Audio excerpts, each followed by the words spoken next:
Hi, this is part 2 of the gigantic modelling series for Curvy 3D, where we're showing the modelling this giant demon character from scratch. Last time we made a base mesh for a man character, and now I'm going to modify that mesh into a giant. So it's quite useful to have a bank of simple meshes that you can just bring in and tweak to fit new projects. So I've loaded in some reference images for my more giant physique, like a small head, thick limbs, and broad chest. I'm just tweaking the colours of my reference images by setting their diffuse colour and changing the colour of my model as well. If I put dot in the search bar above the groups panel, it selects all visible items. If you type something before the dot, it'll match that pattern as well. So you could select all lathes by typing lathe dot. But I find just typing dot select all visible is useful, so I've selected all and changed the colour to orange so it stands out against the green. And now I'm just going to work my way down the character, scaling in each part. This is very similar to the original Basemesh creation. It's just that you don't have to worry about drawing the curves in the first place. And it also gives us consistency between the different characters.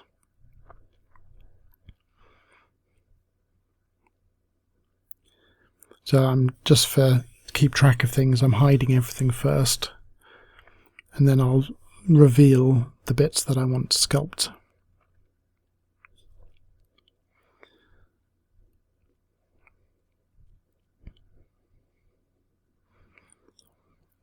So first with the head, not much difference in shape, slight tweak on the forehead and the chin, slightly wider chin. The neck changes shape quite a lot, it's a lot further forward, more tapered and wider at the base. But all of those things can be fixed in a few drags. If the curve gets a bit messy, I use the smooth ruler to set it to a nice simple curve. Again, making sure the neck overlaps the chest area. The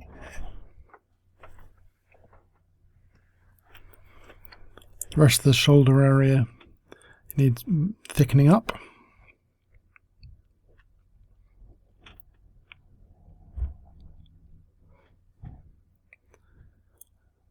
So I want that muscle tapered at one end and thick at the other. The chest is much bigger, but it's a similar shape.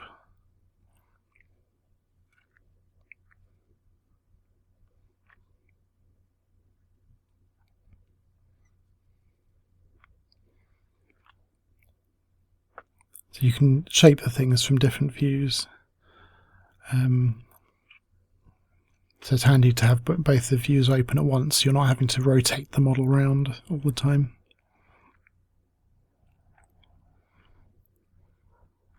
Much thicker trunk.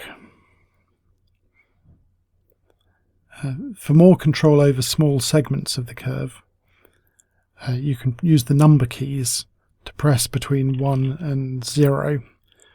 It picks basically the radius of the effect of the soft move tool on the curve. So 0 is full effect, it'll move pretty much the whole curve. And 1 is a tiny, tiny effect, so it'll move probably only one pointed spot of the curve.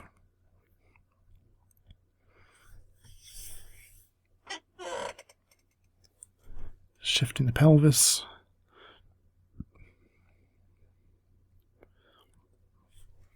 Now, although this is a very similar process, we're not having to do a lot of the lining up and rotating that we did before, especially for the for the arms and legs.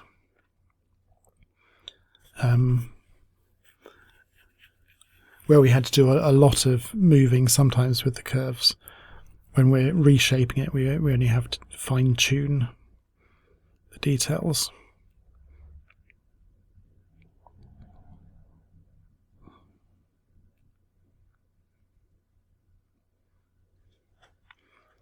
Moving on to the lower arm, very similar shape.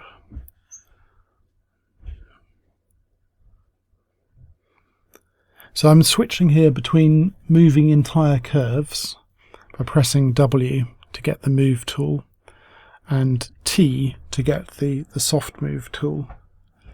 And also sometimes E for rotate and R for scale. So I usually keep my fingers on W, E, R, T on the keyboard,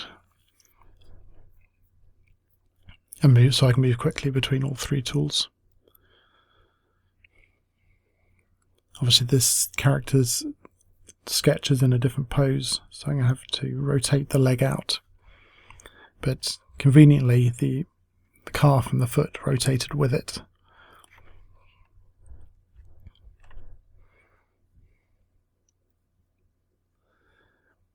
So I'm just trying to get the overall bulky forms. I'm not trying to get too much detail. If you put in too much detail into a curve, the detail will sort of spread around the model into places you don't want it to. This happens particularly with heads. If I was drawing a head, I wouldn't draw the brow, the nose, the lips, the chin into the curves, because those shapes would be stretched around the head towards the cheek. It's much better to leave the shapes as smooth and simple as possible, and then add in the detail later, either by merging or by sculpting.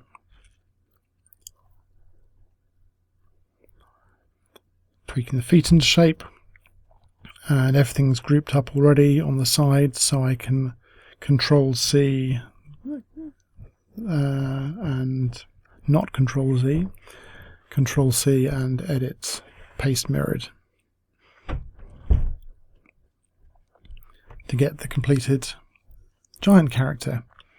Again, it looks very simple, but as soon as we start sculpting, you'll appreciate that the volumes and the forms are quite solid and helpful.